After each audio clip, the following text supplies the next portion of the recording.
آپ بغاوت کر رہے ہیں وقت کے خلیفہ امیر المومنین یزید سے، ان کے ذوق میں باطل میں یہی تھا، اور اس کے بعد وہ راستہ رو کے اتنی دور تک چلتا رہا، کبھی دائیں کبھی بائیں۔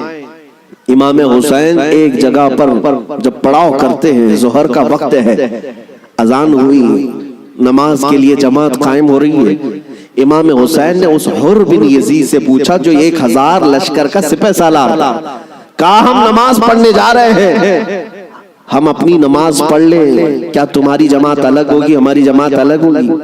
حر بن یزید نے کہا نہیں، امام آپ ہی ہوں گے، ہم مقتدی ہوں گے، اقتداء ہم کریں گے۔ امام حسین مصلی پر ہیں، راستہ روکنے کے لیے جو آیا ہے یزید کا سپہ سالار، وہ اقتداء کر رہا ہے، 1000 لشکریوں کے ساتھ اقتداء کر رہا ہے، ظہر میں بھی، عصر میں بھی، مغرب میں بھی، عشاء میں بھی، کنٹینیو جو نمازیں ہوتی ہیں نماز امام حسین ہی پڑھاتے ہیں، اور راستہ روکنے کے لیے آیا ہوا یزید کا سپہ سالار اقتداء کر رہا ہے۔ میں علماء سے کہتا ہوں میرے عزیزوں، بڑا عظیم نکتہ ہے، اگر حسین کے سچے وفادار ہو تو آج بھی ہزاروں یزیدی تمہاری بھی اقتداء کرنے کو تیار ہیں، کرتے ہیں، مجبور ہیں۔ اگر سچے حسینی بن جاؤ تو اقتداء تو ہوگی، لیکن جو بات مجھے عرض کرنی ہے وہ یہ ہے، راستہ روکا اور اس کے بعد پھر پیغام آیا کہ امام حسین کو کوفہ کی طرف آنے مت دینا، کسی اور راستے کی طرف لے جاؤ، کسی اور راستے کی طرف وہ زبردستی لے گیا۔ پھر وہ میدان آیا جس کو کربلا کہا جاتا ہے، امام حسین وہاں اتر گئے اور ایسی جگہ پر آپ کو اتارا گیا جہاں پانی نہ ملے، دریا کے اوپر سارے یزیدی فوج کا قبضہ۔ اب سنیے، محرم کا مہینہ ہے، 7ویں آ گئی، 8ویں آ گئی، اس کے بعد یہ صلح مصالحت کی بھی باتیں چلتی رہی۔ امام حسین نے پیغام بھیجا تھا عبید اللہ ابن زیاد کو، 3 آپشن دیے تھے، کوئی قبول کر لو، لیکن وہ ظالم آپ کے خون کے در پہ تھے، مانے نہیں، 4000 کا لشکر دے کر بھیجا، پھر اس کے بعد تقریباً 15000 کا لشکر دے کر بھیجے، 15000 یا 16000 کا لشکر دے کر دوبارہ بھیجا۔ اب یہ 9ویں محرم آئی ہے، توجہ چاہتا ہوں، 22000 کا لشکر، امام حسین نے خطبہ دیا کہ میں تمہارے پاس جنگ کرنے کی نیت سے نہیں آیا، تم میری عظمت نہیں جانتے، میں فاطمہ زہرا کا بیٹا ہوں، حیدر کرار کا نور نظر ہوں، رسول اللہ کا نواسا ہوں، میرے خون سے اپنے ہاتھ رنگین نہ کرو، ان پر کوئی بات اثر نہ کرے۔ اس کے بعد حر بن یزید جو 1000 کا لشکر لے کر سب سے پہلے راستہ روکنے آیا تھا، وہ یزیدیوں کے پاس آیا اور کہا ان کی ایک بات تو مان لو، وہ جنگ کرنے نہیں آئے، اگر وہ صلح چاہتے ہیں تو ختم کر دیتے معاملہ۔ لیکن یزیدی فوج کے جو بڑے سپہ سالار تھے، عمرو بن سعد یا شمر، ان لوگوں نے کہا اے حر، تجھے مصالحت کرنے کے لیے نہیں بھیجا گیا ہے، تجھے فوجی بنا کر بھیجا گیا ہے، لڑنا ہے تو ہمارے ساتھ لڑو ورنہ یہاں سے دفع ہو جاؤ۔ جب یزیدی فوج کے بڑے سپہ سالاروں نے حر بن یزید کی بات نہیں مانی تو سنو، پورے مجمع میں وہی حر جو یزید کا سپہ سالار تھا اعلان کرتا ہے تمہاری سپہ سالاری تمہیں مبارک ہو، میں حسین کے خیمے میں جاتا ہوں۔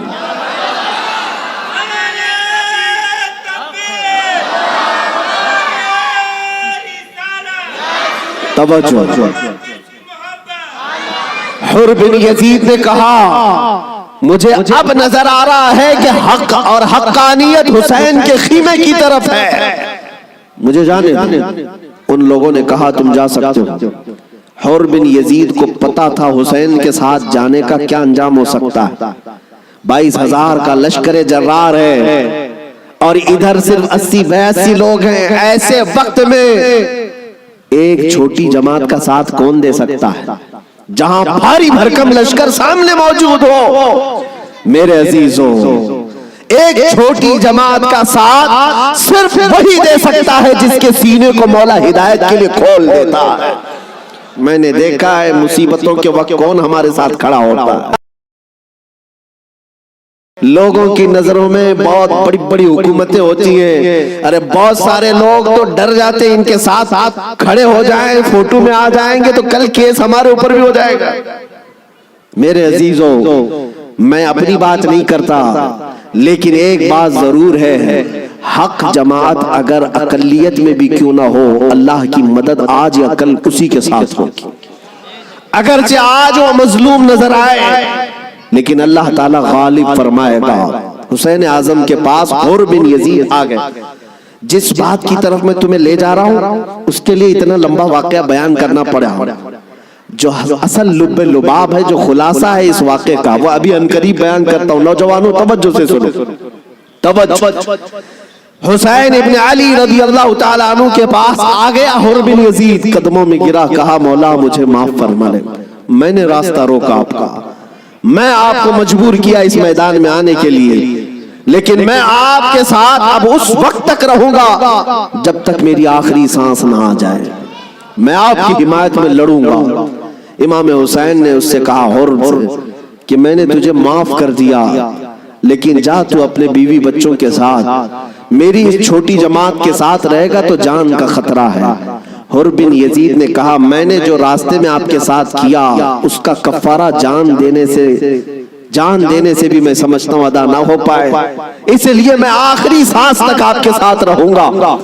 رہا ساتھ میں۔ 10ویں محرم آ گئی۔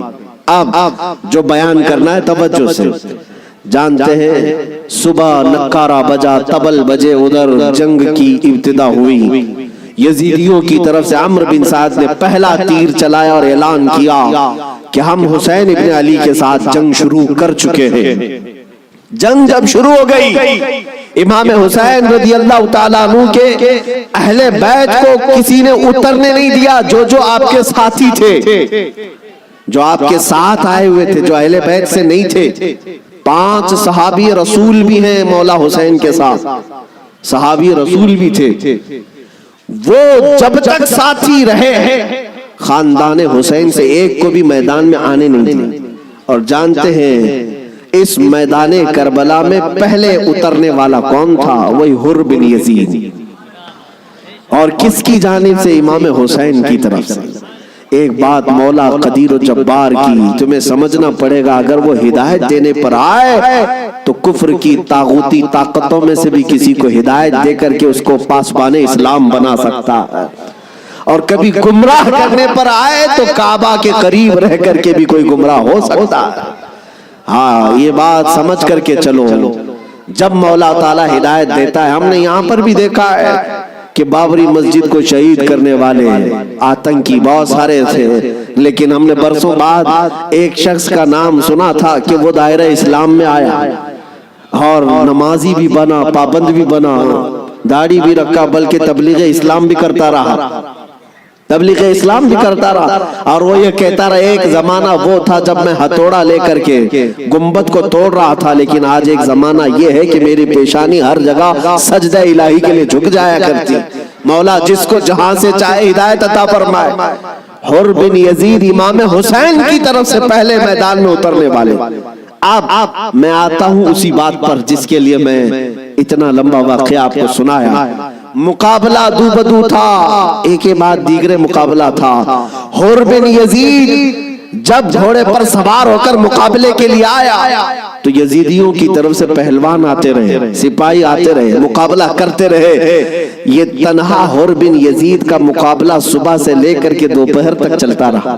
باقی بہت سارے مقابلے ہوئے، تھوڑی تھوڑی دیر کے بعد سب جام شہادت نوش کرتے رہے، یہ زوال کے بعد، لیکن حر بن یزید کا مقابلہ صبح سے چلتا رہا۔ اور میں نے جب تاریخ میں یہ بات پڑھی تو مجھے حیرت ہوئی کہ تنہا حر بن یزید اکیلے گھوڑے پر آیا اور یزیدیوں سے ایک کے بعد دیگرے لڑتا رہا۔ گھنٹوں کے مقابلے کے بعد جن لوگوں کو حر بن یزید نے مارا تھا ان کی لاشیں گنی گئی تو 120 لاشیں پڑی ہوئی تھی۔ یہی بات مجھے کرنا ہے، یہی بات مجھے کرنا ہے۔ تنہا ایک حسینی 120 کو مار گرا سکتا ہے کربلا کے میدان میں۔ تم صرف یہ سنتے ہو کہ حسین اعظم کے بچے شہید ہو گئے، لیکن حسینیوں نے جن کو کاٹا ہے وہ کیوں نہیں سنتے؟ وہ کم نہیں تھے، بہتوں کو فنا فی النار کیا۔ اب جو بات کہنی ہے وہ یہ ہے، حر بن یزید خاندان حسین سے نہیں ہے، اہل بیت سے نہیں ہے، انصار میں سے بھی نہیں ہے جو ساتھی وہاں سے آئے تھے، بلکہ ایک دن پہلے توبہ کر کے حسینی بنا تو دوسرے دن کی طاقت کا حال یہ ہے۔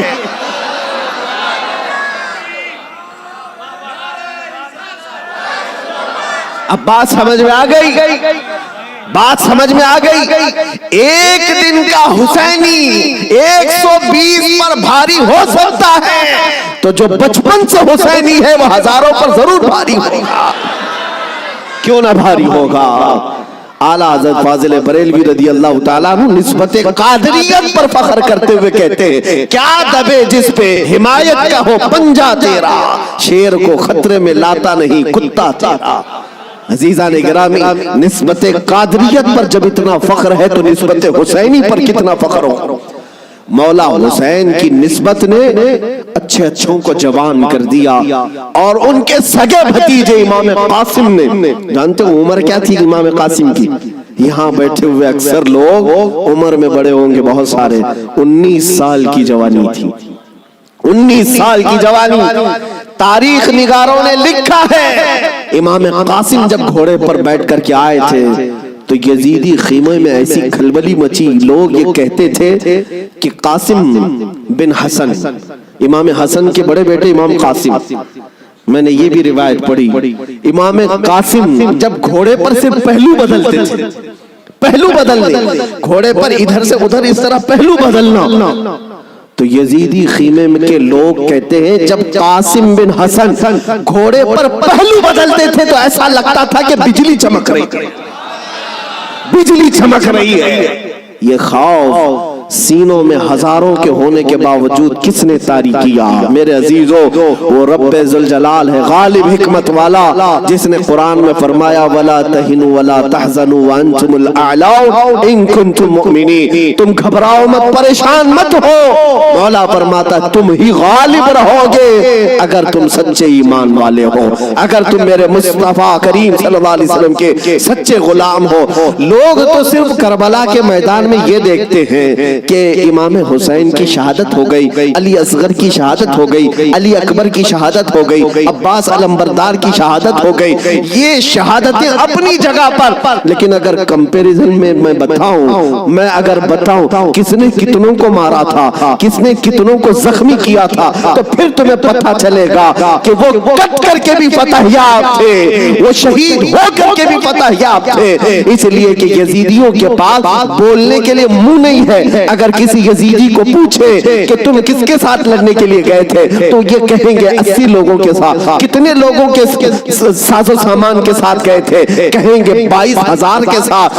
تو دنیا آج بھی ہنسے گی، 80 لوگوں سے لڑنے کے لیے 22,000 گئے تھے، کیا کیا لے کر گئے تھے؟ ہاتھی بھی تھے، گھوڑے بھی تھے، نیزے بھی تھے، تلواریں بھی تھی، بھالے بھی تھے، سب تھا۔ پھر اگر تم سے پوچھا جائے ساز و سامان کے ساتھ سہولتیں کیا تھی، یزیدی کہیں گے پورا پانی ہماری طرف تھا، دریائے فرات بھی ہماری طرف تھا، کھانا بھی ہماری طرف، پانی بھی ہماری طرف۔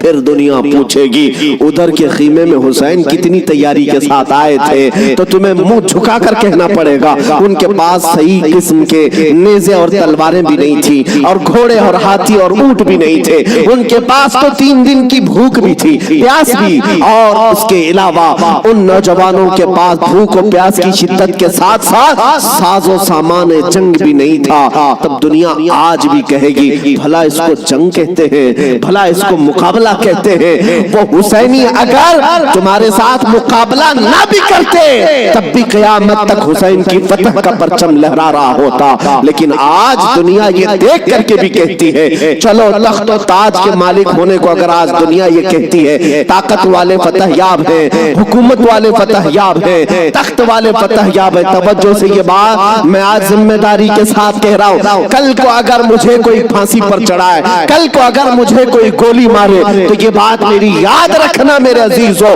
ظالموں کی حکومت زیادہ دیر تک نہیں چلتی۔ یزید کا تخت بھی تھا، تاج بھی تھا، حکومت بھی تھی، فوجی بھی تھے، سپاہی بھی تھے، لیکن آج جاؤ اس یزید کے تخت کو ڈھونڈنے کے لیے، محل کو ڈھونڈنے کے لیے۔ دمشق آج بھی موجود ہے، ملک شام آج بھی موجود ہے۔ دمشق اگر جا کر کے لوگوں سے سے پوچھو گے وہ تخت کہاں ہے جہاں سے حکومت کی جاتی تھی؟ یہاں سے بیٹھ کر کے کربلا کے ریگزاروں میں خون بہایا جا رہا تھا، یزید کہاں ہے؟ تخت کہاں ہے؟ وہاں دمشق کے رہنے والے شاید تمہارا ہاتھ پکڑ کر کے لے جائیں گے ایسی جگہ پر جہاں پورے دمشق کا کچرا پھینکا جاتا ہے، جہاں پورے دمشق کی گندگی ڈالی جاتی ہے، اور لوگ کہیں گے یہیں پر یزید کو دفن کیا گیا تھا۔ تم ناک پکڑ کر کے بھاگ آؤ گے، وہاں پر کھڑے نہ ہو سکو گے جہاں یزید کو دفن کیا گیا تھا۔ تاج بھی نہیں، تخت بھی نہیں، فوج بھی نہیں، اور ذریت اولاد بھی نہیں، اور پھر آؤ کربلا کے میدان میں، پھر آؤ عراق کی سرزمین پر، یہاں کسی سے جا کر پوچھنا، سنا ہے 1400 سال پہلے یہاں ایک جنگ ہوئی تھی، کربلا کا میدان تھا، رسول کے نواسے خاندان اہل بیت کے ٹکڑے کر دیے گئے تھے، انہیں جام شہادت پوش کرنا پڑا تھا، وہ میدان کہاں ہے؟ میرے عزیزو، کربلا کا کوئی بھی آدمی تمہارا ہاتھ پکڑ کر لے جائے گا اور کہے گا اے عزیز یہاں وہ میدان نہیں ہے، یہاں کوئی ویرانگی اور صحرا نہیں ہے، آؤ تمہیں لے جاتے ہیں، اور لے جا کر کے ایسی جگہ کھڑا کرے گا جہاں سے تمہاری نظر اٹھے گی تو سونے سے کلئی کیا ہوا لہراتا ہوا پرچم حسین تمہیں آج بھی اس بات کا اعلان کرے گا، شاہ اسد حسین، بادشاہ اسد حسین۔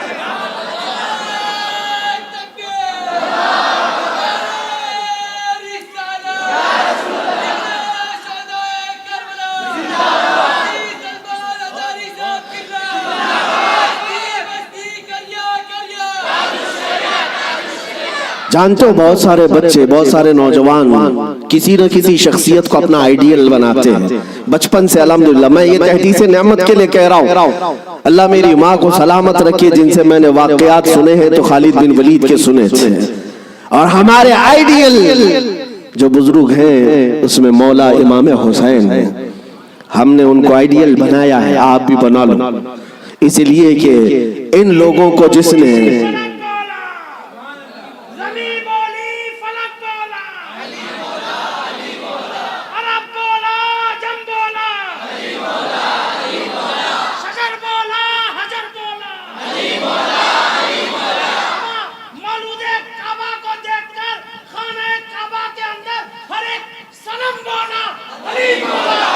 علی مولا۔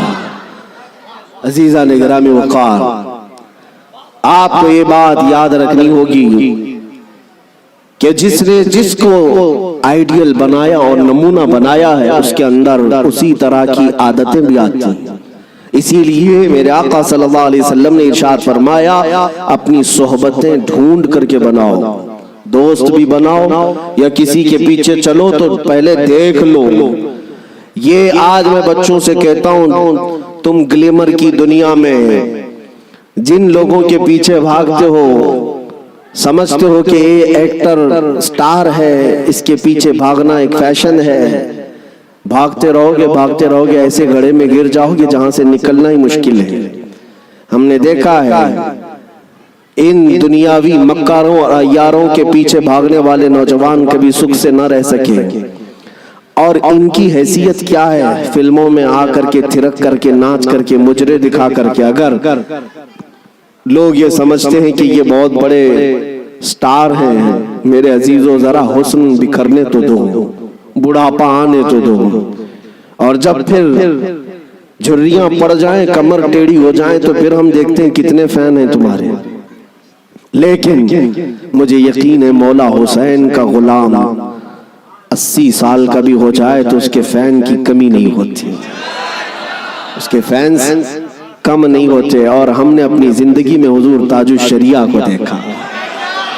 میرے عزیزوں دیکھا ہے آپ حضرات نے، حضرت کی عمر تقریباً 70 کے اوپر تھی، 74 سال کی عمر میں، اور بال پورے سفید ہیں، 2 لوگ پکڑ کر کے چلاتے ہیں، لیکن ہم نے دیکھا ہے جس طرف سے گزر جائے لاکھوں صرف ایک جھلک دیکھنے کے لیے بے قرار۔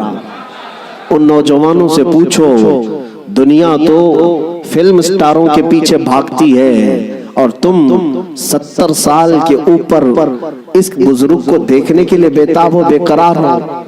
اور حد تو یہ ہے میرے عزیزوں، نہ ان کے آنے کا کوئی پرچار، نہ سوشل میڈیا کا زمانہ، نہ فیس بک واٹس ایپ اور انسٹاگرام میں ہے، ان کے آنے کی جانے کی خبریں نہ ان کے جلسوں کی خبریں ہیں، لیکن پھر بھی آپ نے دیکھا کہ پورا زمانہ ٹوٹ پڑتا تھا۔ وہ جب جہاں گئے، یہی کی بات نہیں ہے، میں حضرت کے ساتھ مصر میں بھی دیکھا، اور حج میں نے الحمدللہ پہلا حج حضرت کے ساتھ کیا۔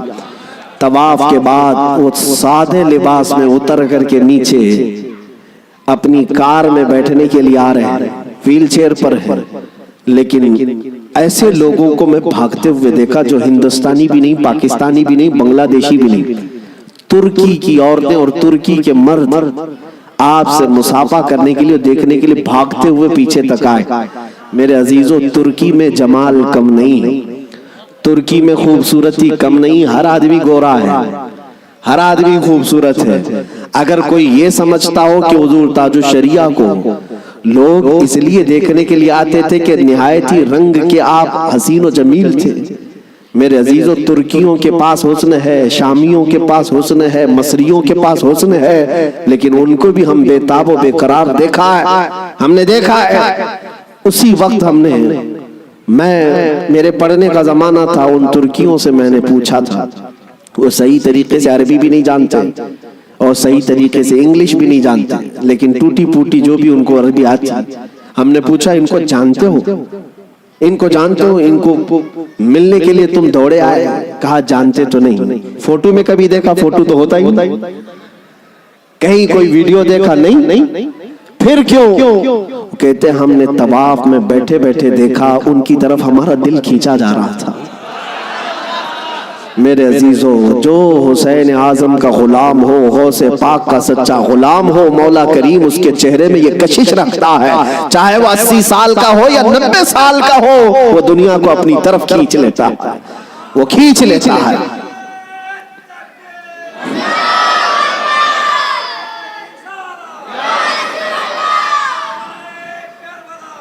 اب آؤ میں آپ کو بات بتا دوں، مر جانا، کٹ جانا، یہ ہماری انتہا نہیں ہے۔ اگر کوئی یہ سمجھتا ہے کہ ہمیں پھانسی دے کر کے یہ ختم کر دے گا تو اس کی خام خیالی ہے۔ یہاں پر انگریزوں کا دور تھا، 100 سال تک یہ اتنا ظلم کرتے رہے، ہندوستان میں آج بھی وہ تاریخ رقم ہے، لیکن سب سے زیادہ انہوں نے اگر کسی پر ظلم کیا تو مسلمانوں پر ظلم کیا انگریزوں نے، اور ان کو بھی آپ میں بتاؤں، آج پھر وہ دور ہمیں نظر آ رہا ہے ظلم کا، کسی ایک خاص کمیونٹی کو ٹارگٹ کرنا۔ انگریز ڈرتے تھے کس سے جانتے ہیں؟ جن لوگوں سے وہ ڈرتے تھے وہ کالا پانی کی سزا دیتے تھے۔ انڈمان نکوبار، جزیرہ انڈمان کو بھیجتے تھے، لیکن جزیرہ انڈمان نکوبار میں جو جیل ہے جہاں بھیجتے تھے، وہاں سب سے زیادہ اگر کسی کو انہوں نے بھیجا ہے تو وہ علماء اہل سنت کو بھیجا ہے۔ یعنی آج سے 100 سال پہلے بھی انگریزوں کے خیمے میں کھلبلی تھی تو علماء سے ہی تھی، حق بولنے والے علماء ربانیین، اور پھانسی پر چڑھایا ہے 30,000 علماء کو اہل سنت و جماعت کے۔ ایک بات میں آپ کو بتانا چاہتا ہوں، علامہ کفایت علی کافی رحمت اللہ علیہ، مراد آباد شہر کے رہنے والے ایک عاشق رسول، ان سے انگریز اتنا ڈرتے تھے کیونکہ جانتے تھے کہ ان کی زبان سے نکلے ہوئے کلمات سے اچھے اچھوں کے دل بدل جاتے ہیں۔